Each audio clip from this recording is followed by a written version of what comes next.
Hi everyone, thank you so much for joining me where we are going to be doing a spinal mobility and control Pilates session. This is such a key area for us as riders to have that ability to move with the horse, to follow the horse's motion and absorb the forces that are coming up through the horse's back. It is just essential. So let's get going, and we're going to start off with your head and neck. So I'd like you to think of that nice elastic spine feeling, so you're just allowing your head to float on your top of your neck. And you're going to tuck your chin in. So give yourself a bit of a double chin. Keep that double chin as you turn to the side, to the front, and then to the other side. So I know this is a really unattractive exercise. Hopefully nobody's watching you, but it's really good for strengthening those deep neck muscles. And anyone who does this in sitting trot, it's a good one for you. Keep your eyes level as you turn, and make sure you keep that tuck. If you lose the tuck, you can look all the way over your chin, then you're not working those deep muscles quite as effectively. You're letting them off. Okay, relax through your neck. Pop one foot in front of the other. We're going to do your bow and arrow exercise. So try and have equal weight in your feet. Headlights are pointing to the front. Then it's hands up, take one to your shoulder, turn back, look over and follow through, and then face the front. So take the other hand back, and it's the same thing. So you're trying to keep equal weight in your feet and your headlights pointing to the front. So all this movement is coming through your spine. If possible, try to keep the hand that isn't moving staying absolutely still. Now obviously you can't see it because you've turned over your shoulder, but just be aware that it's not following you around. So you want that arm to stay still as you turn through your body. Okay, let's swap and go the other way. Get your balance. Equal weight in your feet, level pelvis, then it's one hand back into that turn, and the other hand back and into that turn. So same as before, pelvis down, doesn't move, all that rotation is through your upper body. Last one. Super. Okay, let's go to the end of your mat and have your feet together, your knees nice and soft. Hands on the front of your thighs, then slide your hands down, curling up through the whole of your spine as you go. Pause at the bottom for a nice big breath in. Breathe out. Slide your hands back up, tuck down with your pelvis, and uncurl right up through the length of your spine. Chin up last. Chin into your chest. And try to visualise that you're moving every single vertebra through your neck, between your shoulders, the middle of your back, low back, and then your pelvis. Another breath in at the bottom. As you breathe out, stack down with your pelvis, and then you're stacking each vertebra in turn, low back, mid back, upper back, through your neck, and then your chin up last. I'm going to do one more.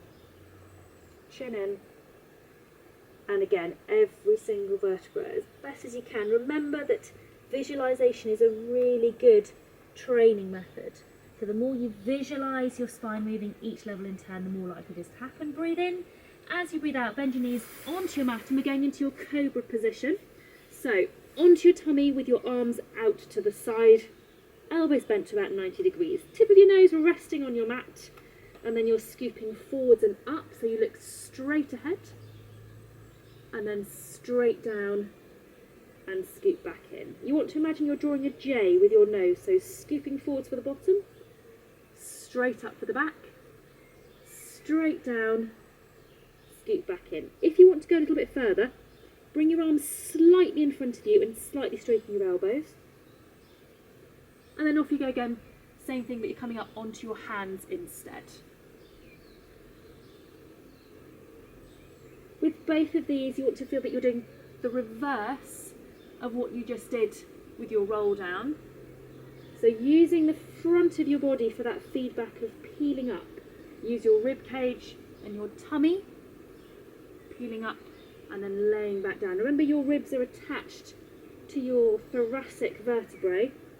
So if each rib comes up in turn, then each vertebra is going to be coming up in turn as well. Okay, we'll do one more of these.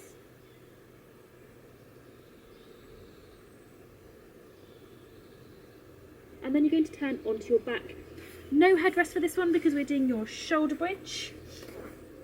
and I suggest that you have your feet a little bit closer towards your bottom than you think you need to. It just reduces the chance of you having any cramp in your hamstrings.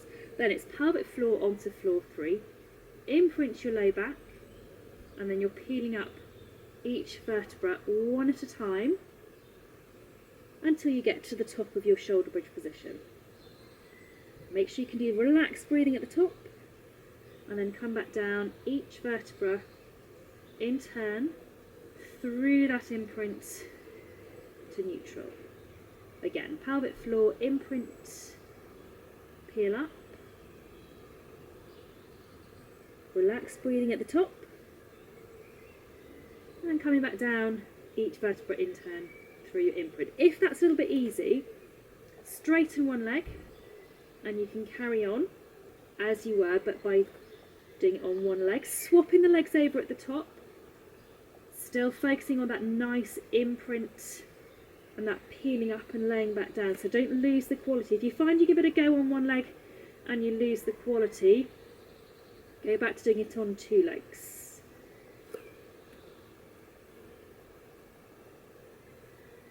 And it is much harder on one leg, particularly that last bit, trying to control your descent.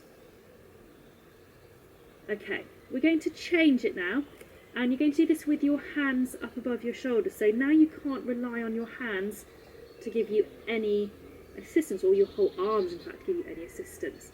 I'd like you though to see, if you were doing it just with the one leg before, see if you can do it just with the one leg now. This is super hard, so imprint, peel up, swapping at the top, because you really are totally having to rely on your trunk muscles and your hip muscles to do all that work of controlling you. You've got no help from your upper body. Don't worry if this is a step too far.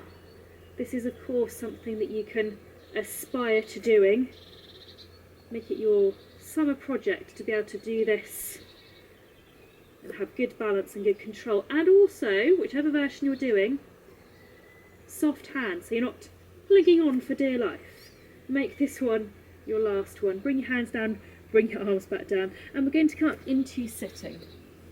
So for this next one, if you can do this sitting cross-legged, that's the easiest position. If that's not so easy for you to get into though, frog's legs will do, or get yourself a little cushion to sit on. Arms up in front, and I'd like you to rest your head onto your forearms, keep your elbows level and push forwards. Watch that you don't go down, it's very definitely straight forwards and come back. As you go, feel the weight through your seat bones, so it stays equal through both seat bones as you go forwards and then as you come back. We're going to add a little scoop at the end, so you're going to take your elbows forwards, push them upwards, come back to where they were and then sit up. So forwards, scoop up and then come back again. And as you do that scoop up, you're very nicely extending and mobilising that upper back. And lots of us get quite stiff here because we spend lots of time sitting, staring at computers and watching the TV and driving cars. So this is a great exercise. We'll do one more for just counteracting all of that. Super job. Bring your arms back down by your side. Okay, we're going to go onto your hands and knees, and we're going to do one of my favourite exercises of all. It's the threading the needle exercise, and this is a really, really good one for just getting the whole of your spine nicely mobile. Turning from side to side equally is so key to being able to move with the horse, and this is one of the best exercises. So one arm up, then you're going to bring your arm through as if you're threading a thread through the eye of the needle, bend that elbow, follow through with your head and come up. Then the same the other side, so hand up, look at your hand, come through that gap, look at your hand again.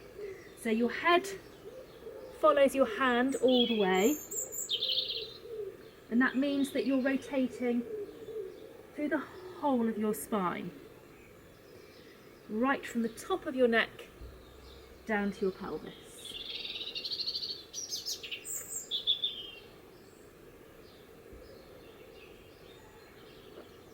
One more each way.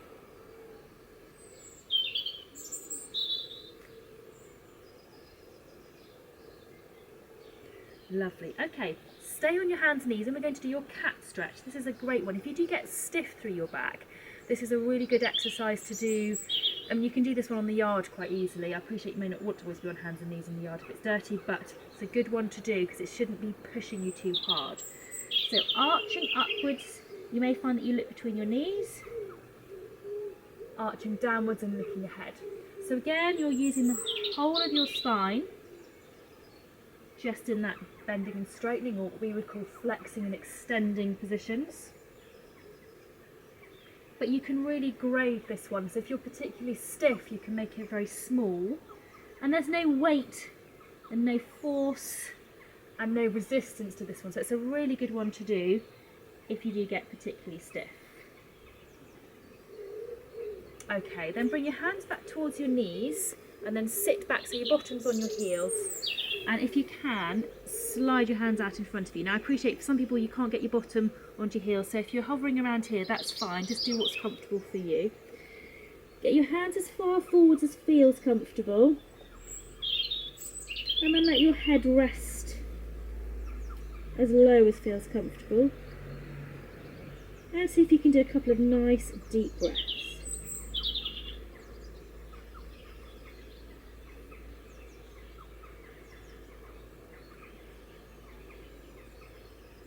Then bring your hands back up towards your knees, and we are going to finish there. So a quick summary of some of the best exercises for making sure your spine is mobile, forwards and backwards, side to side, and as equal in those directions as possible. Keep working on this. It is, if I had to choose one subject that was the most important thing to do, it would be this one, because it's the best way of being able to move with your horse. Keep working at it. Thank you so much for joining me. Look after yourselves, and I hope to see you very soon.